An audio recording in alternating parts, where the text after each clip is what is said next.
Veteran journalist Jorge Ramos was just 28 years old when he became one of the youngest national news anchors in America. An immigrant from Mexico, he is now the face of the Spanish-language network Univision, which boasts millions of viewers every night. Among his accolades, he's been dubbed the Walter Cronkite of Spanish-language news and the voice of the Latino voter. He's lived in the United States for 35 years and is an American citizen, but in his new book, he says being an immigrant in America today makes him feel like a stranger in his own country. Jorge Ramos, nice to see you. Thanks for joining us. The book is called Stranger, The Challenge of a Latino Immigrant in the Trump Era. You say, though, this book is not about Donald Trump. What's it about? It's about how difficult it is to be a Latino and to be an immigrant nowadays. These are not normal times.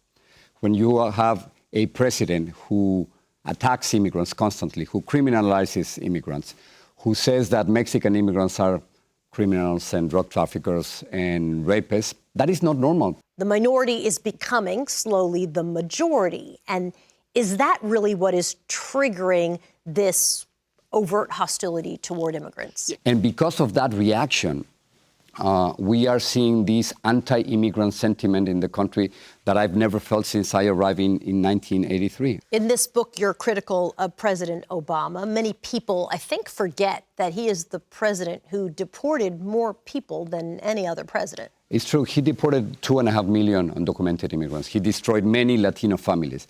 But let me say, President Obama gave us, Latinos, so much hope because everything was possible with him. He gave so much inspiration to our community. But at the same time, he has a mixed record with us. Historically, Latinos don't come out and vote in huge numbers. No. 27 million Latinos were eligible to vote, and only 13 million went to the polls. And that's a tragedy. That is incredibly sad. The explanation is simple. They just didn't feel comfortable either with Democrats or Republicans, and they stayed home. We were 60 million Latinos, about 20% of the population, only 4 senators.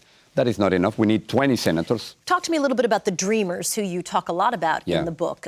They seem to be cut from a different cloth. They seem less afraid and less likely to say, you know, just sit tight and be quiet and things will all work out in the end. I think they are incredible. They're fantastic. They're a new kind of leadership that we have here in the United States. And by the way, the student survivors from Parkland, Florida, they have exactly the same kind of attitude and the same leadership. So here we have the survivors and the dreamers leading us on 2 very important issues, gun control and immigration. What do you think happens on DACA?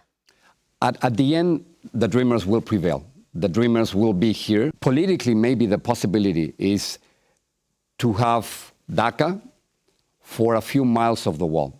You called the book Stranger, which is, you know, my mom, who's Cuban, used to say all the time that sometimes she felt like she was a stranger in this adopted country of hers. And there's something sad about that. I mean, it made me a little sad. Yeah, well, I'll never be American enough.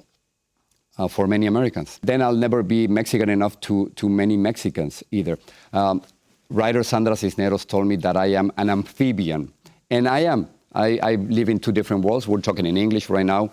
Tonight I'll do a newscast in Spanish. I speak in Spanglish with my kids. Sometimes I have to translate from one world to the other. And now I feel comfortable in that role.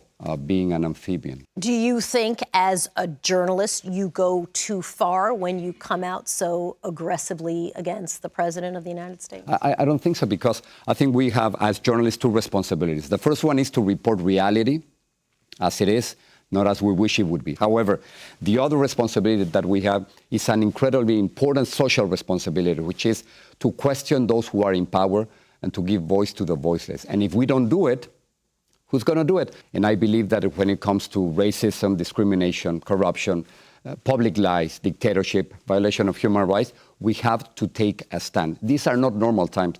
In 20 years from now, when my kids ask me, Donald Trump was president, what did you do? I'll say, I resisted, I said no, and I asked questions.